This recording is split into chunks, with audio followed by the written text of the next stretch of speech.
प्रेमचंद की पूस की रात कहानी। पूस की रात कहानी ग्रामीण जीवन से संबंधित है। इस कहानी का नायक हल्कू मामूली किसान है।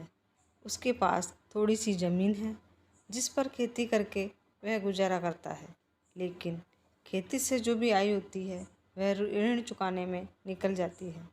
सर्दियों में कंबल खरीदने के लिए उसने मजदूरी करके बड़ी मुश्किल से 3 रुपये इकट्ठे किए हैं, लेकिन वह 3 रुपये भी महाजन ले जाता है। उसकी पत्नी मुन्नी इसका बहुत विरोध करती है, किंतु वह भी अंत में लाचार हो जाता है। हल्कू अपनी फसल की देखभाल के लिए खेत पर जाता है। उसके साथ उसका पालतू कुत्ता जबरा है। वही अंधकार और अकेलेपन में उसका साथी है। पौष का महीना है। ठंडी हवा बह रही है।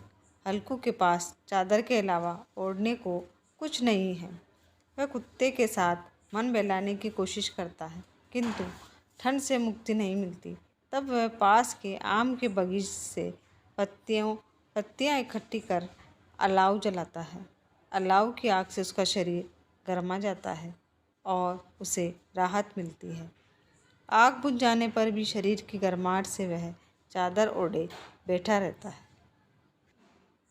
उधर खेत में नील गायें घुस जाती है। जबरा उनके आहट से सावधान हो जाता है। वह उन पर भौंकता है। हल्कू को भी लगता है कि खेत में नील गायें घुस आई हैं, लेकिन वह बैठा रहता है। नील गायें खेत को चरने लगती है, तब भी हल्कू नहीं उठता। एक बार उठता भी है तो ठंड के झोंके से पुनः बैठ जाता है और अंत में चादर तान कर सो जाता है। सुबह उसकी पत्नी उसे जगाती है और बताती है कि सारी फसल नष्ट हो गई है।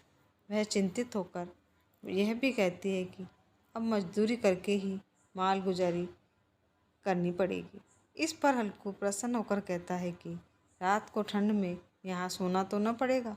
इसी के साथ कहानी समाप्त हो जाती है।